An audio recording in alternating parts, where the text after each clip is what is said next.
हम अक्सर अपने हालातों से समझौता करने में लगे रहते हैं, हालात से निकलने का प्रयास नहीं करते।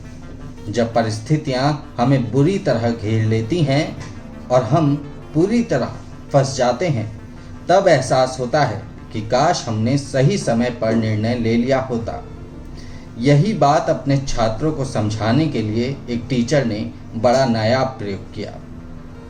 टीचर ने अपने छात्रों को जीवन जीने की सीख कुछ इस प्रकार दी। उसने एक बर्तन में पानी लिया और उसमें एक मेंढक डाल दिया। पानी में जाते ही मेंढक पानी में बड़े आराम से तैरने लगा। फिर उस टीचर ने उस बर्तन को आग पर रख दिया और गर्म करना शुरू कर दिया। धीरे धीरे उस बर्तन का पानी गर्म होने लगा। मेंढक ने कोई छटपटाहट नहीं दिखाई और पानी के तापमान के अनुसार अपने शरीर को ढालने लगा।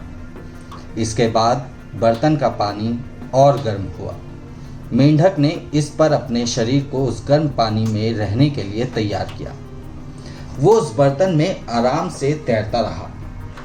कुछ समय बाद धीरे धीरे तापमान और बढ़ना शुरू हुआ। एक समय ऐसा आया कि पानी उबलने लगा। अब मेंढक की सहने की क्षमता जवाब देने लगी।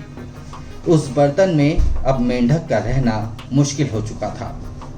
बस तभी मेंढक ने निश्चय किया कि छलांग लगाकर बर्तन से बाहर आ जाएगा, लेकिन ऐसा हो न सका।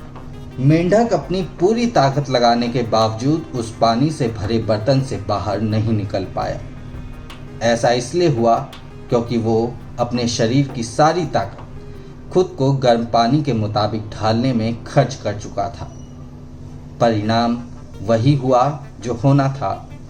कुछ ही देर में उस गर्म पानी में मेंढक के प्राण चले गए। इसके बाद टीचर ने बच्चों से पूछा कि ये बताओ, इस मेंढक को किसने मारा? कुछ बच्चों ने कहा इसे गर्म पानी ने मारा, कुछ ने कहा इसे आग ने मारा और कुछ ने कहा कि ये तो डूब कर मर गया। तब टीचर ने बच्चों को बताया कि मेंढक को गर्म पानी या आग ने नहीं मारा, बल्कि ये तो खुद अपने गलत निर्णय के कारण मरा है। इस मेंढक को जिस समय छलांग मारकर इस बर्तन से बाहर आ जाना चाहिए था, उस समय ये अपने शरीर को बर्तन के तापमान के अनुकूल बनाने में लगा रहा। इस प्रयास में उसने अपनी सारी ताकत खो दी और कमज़ोर हो गया। इस कारण ये पानी से नहीं निकल पाया और अपने प्राण खो बैठा। इस तरह टीचर ने अपनी बात बहुत सफाई और स्पष्ट कहानी के जरिए बच्चों तक पहुंचाई। इस कहानी से हमें 3 सीख मिलती हैं। पहली सीख, मेंढक ने अगर सही समय पर निर्णय लिया होता और बर्तन से छलांग लगा दी होती तो उसकी जान बच जाती। बिगड़ रहे हालात का इशारा समझना ज़रूरी है और उसके आधार पर सही फैसला लेना चाहिए। दूसरी सीख, भविष्य के गर्भ में क्या है ये कोई नहीं जानता, मगर अपने आसपास के हालात को देखते हुए हमें अपनी ऊर्जा वहाँ लगानी चाहिए जहाँ इसकी ज़्यादा ज़रूरत है। तीसरी सीख, इधर उधर की बातों में उलझकर समय बेकार करने से अच्छा है कि अपनी चीज़ों पर नज़र बनाए रखनी चाहिए। जहाँ लगे कि हालात बेकाबू हो रहे हैं तो फैसला लेने में देर नहीं करनी चाहिए।